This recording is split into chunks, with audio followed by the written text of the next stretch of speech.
அன்பான பிள்ளைகளே, மீண்டும் பாடம் 23 உங்களை சந்திப்பதில் மிக மகிழ்ச்சி. பாடம் 23 ஒரு பொதுவான ஒரு பாடமாக அமைகிறது. அதாவது திருவிவிலியத்தை குறித்தான ஒரு பாடம். உங்களுக்கு பைபிளை பற்றி, திருவிவிலியத்தை பற்றி சில தகவல்களை கொடுக்கிற ஒரு பாடமாக அமைகிறது. இப்போ நாங்கள் ஒரு கிளாஸில் இந்த பாடத்தை நாங்கள் படித்தோம்னா, உங்களை முன்னாக எனக்கு பல்வேறு மொழிபெயர்ப்புகளை கொண்ட விவிலியங்களை கொண்டாந்து உங்களுக்கு தரலாம்.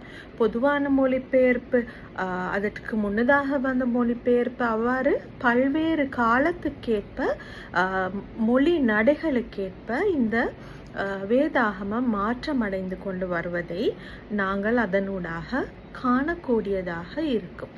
ரைட், பைபிளில் எத்தனை புக்ஸ் இருக்குது? எல்லாரும் சரியாக சொன்னீங்க, 66 புக்ஸ் இருக்குது.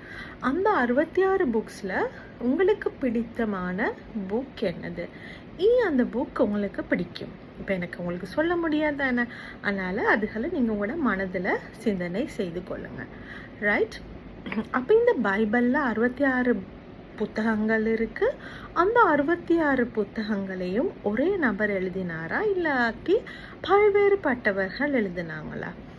எங்களுடைய திருவிவிலியத்தில் இருக்கிற நூல்கள் பல்வேறு எழுத்தாளர்களால் எழுதப்பட்ட நூல்கள். உங்களுக்கு தெரியும், திருவிவிலியமானது 2 பெரும் பிரிவுகளை கொண்டது. முதலாவது பழைய ஏற்பாடு, மற்றது புதிய ஏற்பாடு. ரைட், ஆனாலும் இந்த முழு திருவிவிலியத்தினும் கருப்பொருள் என்ன? இந்த முழு பைபிளையும் நீங்கள் எடுத்தால், அதனை வாசித்தால் அதனுடைய பொருள் எதுவாக இருக்கும்?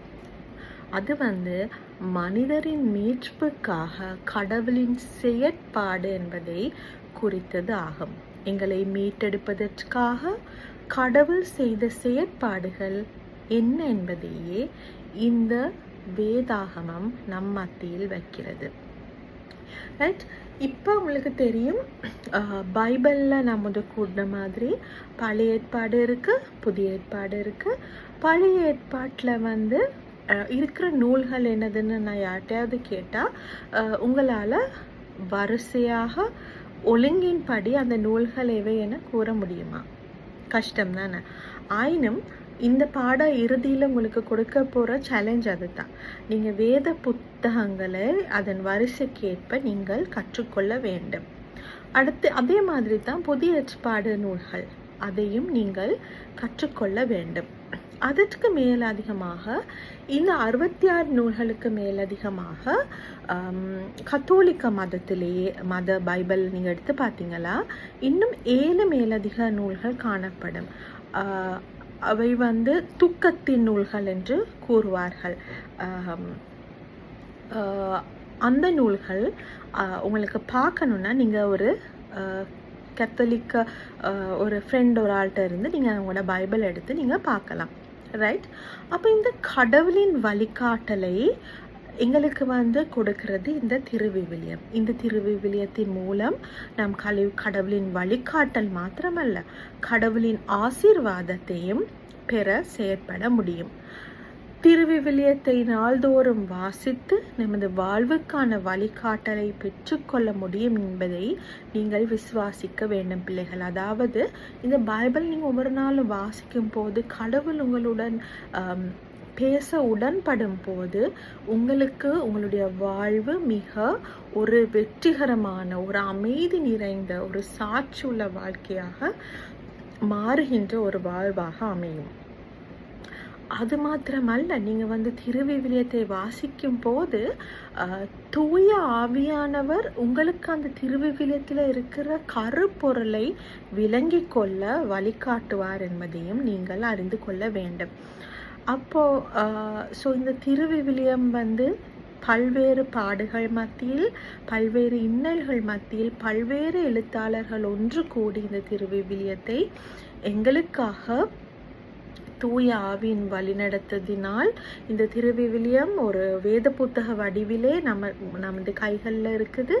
ஆகவே இதை நாங்கள் வாசித்து எங்களுடைய வாழ்க்கையை அதனூடாக ஒரு பயனுள்ள வாழ்க்கையாக நாங்கள் மாற்றிக்கொள்ள, தேவனுக்கு ஒரு சாட்சியுள்ள வாழ்க்கையாக மாற்றிக்கொள்ள நாங்கள் கடமைப்பட்டிருக்கிறோம். இன்று உங்களுக்கு கொடுக்க போகிற செயற்பாடு, நான் முதவே சொன்னது போல், அந்த திருவிவிலியத்தின் நூல்களை வகைப்படுத்தி ஒரு பெரிய போஸ்டர் மாதிரி செஞ்சுக்கொள்ளுங்க. அதை உங்களுடைய அறையில் நீங்கள் எங்கேயாவது ஒரு அழகான சுவர் அலங்காரமாக செய்து நீங்கள் வைத்தீர்களே ஆனால், அதை பார்க்கும் பொழுதெல்லாம் உங்களுக்கு அது உங்கள் மனதில் பதியக்கூடிய விதமாக அது அமையும். இன்று உங்களுக்கு கொடுக்க போகிற மனன வசன பகுதி 2 தீமோத்தேயு 3ஆம் அதிகாரம் 16ஆம் வசனம். மறைநூல் அனைத்தும் கடவுளின் தூண்டுதல் பெற்றுள்ளது. அது கற்பிப்பதற்கும் கண்டிப்பதற்கும் சீராக்குவதற்கும் நேர்மையாக வாழ பயிற்றுவிப்பதற்கும் பயனுள்ளது.